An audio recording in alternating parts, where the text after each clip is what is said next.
Hello, my name is Kevin and welcome to the Love Decanters channel. So this is the final video from my visit to Stourbridge Glass Museum. I think it's the 7th, but two of them were glass making activities, I suppose you could say. But this is on back inside the museum looking at museum-y stuff, but some of it's contemporary. Yes, so I too can be modern. It happens. Anyway, let's get on and have a look at the glass. Got a bunch of Chance Brothers handkerchief vases here. They seem to have every size and type of the printed ones at least. And this is one that you don't see very often. So this pattern is called Calypso, and I believe it's designed by Michael Harris of Medina and Isle of Wight glass fame. So yeah, that's got its own little history, that one, as far as the design goes. We're looking at the book 20th Century British Glass by Charles Hajdemach, and so this is the little bit that in it. It's not Calypso, it's Calypto. Yeah, my little dyslexic brain failed me, got a letter wrong. But yes, it was designed by Michael Harris. I didn't realise it was while he was a student at the Royal College of Art, and supposed to be representing flowers and leaves from the eucalyptus tree, and it was introduced to the Chance Brothers in 1959. So this is before he went off and did all his famous stuff. I'm not sure what he did after he became a student, because if he was a student in 1959, or if it was introduced, I think there's a bit of a gap before he went to Medina, so I'm not sure what he was doing at that point. But anyway, yeah, so I think of the ones there, because we've seen, with me going out through various antique centres, we've seen pretty much all of the other patterns, but I've never seen that as a handkerchief vase. We often see bits of it. I don't think I've seen it as one of the giraffe carafes, but we have seen it. You know, I've seen plates and bits and pieces with it on.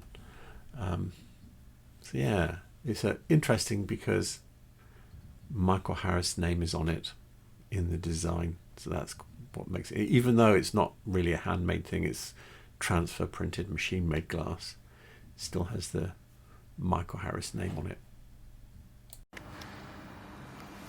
So this is nice. I believe this is in the books, so I'll be able to find it for you. That is a cool decanter that I would really like to have in my collection, but I don't have one, so it is really nice. We're looking at a page from the book British Glass Between the Wars, edited by Roger Dodsworth. And here is the cool decanter. And Stevens and Williams, Briley Hill, designed by Keith Murray. Yeah, so Keith Murray's quite, what's the word I'm looking? Renowned. Let's say use renowned. I can't think of a better one. There is another word, but anyway, he was also quite prolific. I believe he did about 3,000 designs for Stevens and Williams, and I think they made most of them, even if some of them were only made like half a dozen of. But yeah, and this one, because it says Broadfield House Glass Museum, which is where the Glass Museum used to be, will probably be a photograph of the exact same one we were looking at. And as I said, I would like to have it. It's quite a cool looking thing, and but I don't, so rather sadly. And it is marked Keith Murray, and anything that's, you know, that's the problem. Everything's got his name on. I'm not going to get it as a bargain, am I? So that's where it is. Anyway, yes, I do like this. The year is 1935. So, yes, this is a decanter that I even own glasses for it. And it's a really iconic decanter. What I will do, I won't show you a book reference for it. I will show you it on my website and show you all the book references I have for it. It is that much of a design. So here we are on my website. I didn't even say who it was by. I realised that. I was just, ooh, look, there's something I own in the museum. So anyway, it's Webb Corbett. If we go to Webb Corbett on my web page, and you can see actually the things that I have as the icons, one of them is that decanter, and that is the glass as well. If we go in, I've got 5 references for it, and one of them is a factory, something from the Webb Corbett factory. So designed in 1933 by Herbert Webb. I've even got a factory patent number 14089. So yeah, so this is, I wouldn't say it's common, but yeah, I've seen the odd one since I've started doing these videos, but it's such a outstanding, the way it ripples, and it's one of those ones when you turn it, it's alive kind of thing. So yeah, it's a really nice design, and for the UK, it's very Art Deco, which is quite nice. And anyway, so yep, Webb Corbett, and I should do some videos on these Webb Corbett decanters because I have quite a lot of them. In fact, they're not even all here. So anyway, let's get back to the next piece of glass. Something else I'd like to have, this Klein Farquharson design here. It's difficult to see it very well because it's a mixture of like broad cutting and fine cutting. See if we can zoom in on these little glasses and you can see the pattern. There you go. Yeah, really nice. So such a beautiful aesthetic piece to me anyway. We're looking at the book 20th Century British Glass by Charles Hajdemach, and yeah, so this is the pattern. I can't find the decanter, but anyway, it's called Kendall by Klein Farquharson, 1936. Now this is something that you do not see very often. There's this one, and there's a few patterns that he's done. I've got them ingrained in my brain in the hope of finding one. I did see something in this pattern when I was on holiday. It was a taller vase than this, because this is only, how tall is this? Just under 8 inches tall. It's quite wide though.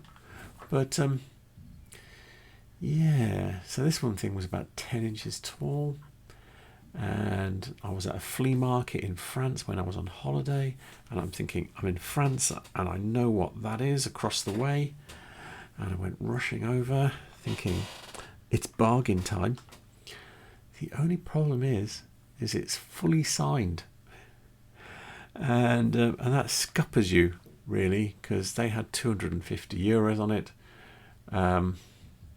So I was sort of like dreaming that they wouldn't know what it was, because that does happen when you're away on holiday, and but they did, because it was written underneath. And that's one of the problems.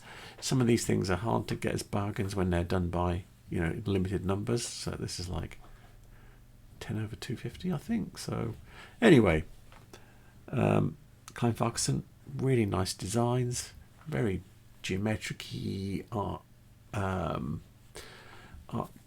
deco kind of designs, and yeah, I quite like them.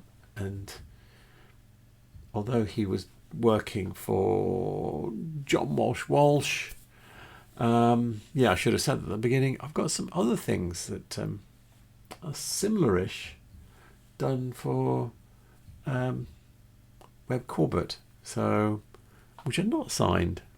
So you get that kind of relief. Anyway, it's a very nice thing. Cool designs. These are cool. So this is Mark Taylor and David Hill. 18th century and Roman reproductions, but you've got these lovely 18th century, not early 18th century, not glasses. They look like the real thing, and probably after they've been used a bit and got a bit of wear and tear. Although the only problem is I think they signed all their work, so someone would have to polish off the signature. But I think they're still going. They're saying these are in 2021 here. So, and I have a couple of pieces from the 90s. But yeah, cool glass. This is theirs is the stuff to collect, I think, for the future.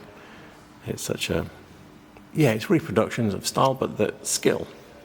It's got skill. That's what counts quite often. This is the glassmakers.co.uk website. This is Mark Taylor and David Hill's site. They made those Georgian style glasses, and yeah, they make everything Roman and Saxon, and they make whatever you want. They'll not whatever, but they make a lot of anything. So if we look at the 18th century glasses, okay, let me show you something here. So we look at the acorn knob. Okay, so this is an early 18th century glasses style, and they've got a whole bunch of them here. You can see these are handmade things, so you can see there's slight variations. You can see that one's got a slightly bigger bubble than that one. That one doesn't have much of a bubble, the base of them. But anyway, they've got a bunch of them for sale. They're all within 3 millimeters of each other. No, so they're somewhere between 18.2 centimeters and 17.8, I think. Anyway, there's slight variation in the sizes. They're handmade. Each one's made individually. They're not blown into molds or any of that kind of stuff. It's just completely done by hand. So you want one of these, they're £60, okay? There you go. If you want a real 1820s one, here we go. Exhibit Antiques here. It's not quite exactly the same. This one has a little extra ball on it. £3,900. Even without the ball, it's still going to be close to that price. You're still talking about something that's 300 years old, and you could actually use today if you wanted to. But if you're a cheapskate, or if you just want to have something, that looks the business, have a drink out of it, you can have your own copy of a 300-year-old glass and it does. If you think about it, here we are, looking at this one here. How can I age this to make it look like it's 300 years old? That is the thing that occurs in your brain. I think they do sign all their stuff. I have a couple of pieces of their Roman glass, and they are signed and dated. So in small script. So the first thing you'd have to do is polish out the signature on the bottom, and then you'd have to work out how can I age this to make it look. And it would actually be very hard to do. Old glass has its own surface wear over the whole glass, and I'm not sure how you'd recreate that. But yeah, you do have to, when you see something like this and you see the £3,900, don't get too excited. There are copies, and you have to look at it very carefully. Look, not just, oh, it's that type of glass. You have to look at it very carefully and go, does this feel like it's 300 years old? Look at the very surface of the glass. Look at the wear on the base. Just look at it very, very carefully. If it looks crisp, if you look at it and go, oh, it looks like it was made yesterday, then the chances are it was. So just a little word of warning there. But yeah, Mark Taylor and David Hill do some really nice stuff, and I always look out for it. I'm looking for some different bits. If I ever see any out and about, I'm going to be picking up for myself, because I think it's just really cool stuff that they're doing. So I'm upstairs where the air quotes modern glass is, and I thought I'd just give you a quick, because there's nobody up here at the moment, little wander around. show you what it's like.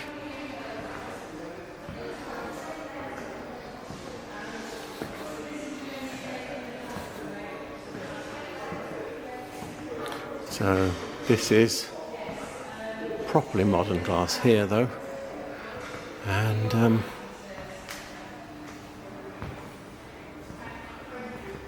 the glass that's over here,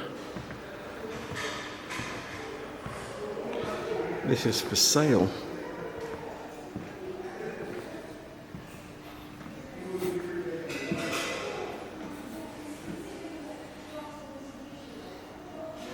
So if you want something like this monumental piece, yeah, you can come here and buy it. As Halloween is here, I thought I'd show you this spooky piece. So it's by Brian Waugh, done this year. But look at the eyes. It's called Children of Poseidon. If you want to scare your children, they look like fishes from afar, but yeah, they've kind of got really spooky eyes. I did try to see if Brian Waugh had his own website. He doesn't. He has a presence on the Glasgow Glass Studio website. So he's a member, so studio member. Anyway, it tells you a bit about him, and then it shows you his works that he's done. And it's interesting because, I mean, one of these is this one here and this one here. They're a restoration. So you can, if I click that, you can see this is how the window was. I presume this is how it is now. So he's actually replaced whole panels in it. You can see down here. But the other works, I mean, there's this one, which is like the one we were looking at, but different shape with the spooky fishes. Bigger. Oh yeah, look at that. Yeah. So the spooky fishes, I didn't realise it did that. I don't know how to get it back. Let's go here, and then let's look at this one. And will that expand? No. So this one is like a pre-Raphaelite painting. You got your lady sort of like in medieval dress, red hair. They loved red hair in those days. So we're talking sort of like late 1800s here. That's the style he's going for here. And yeah, it's cool. It's cool. It's really...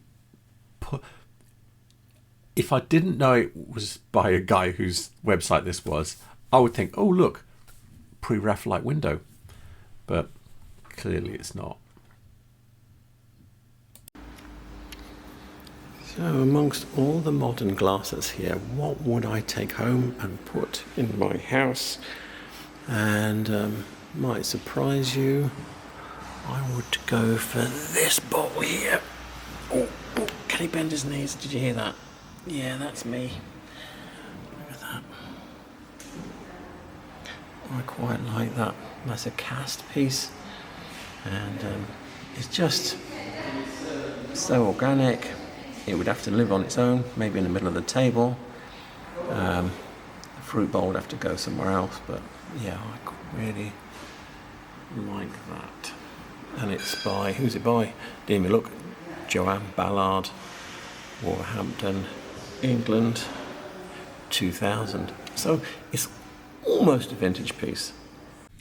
The glass bowl we were looking at is from 2000, and I've been trying to find Joanne Ballard, and I can't find her. So either she has retired from glass making, or she's no longer with us. There's this other bowl here that says on Pinterest that's from 2002. I'll show you that.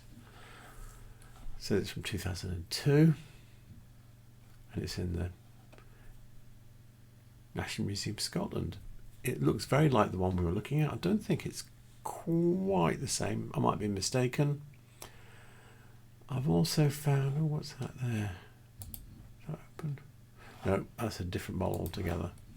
That's just probably similar, and it's probably trying to graphically find. Anyway,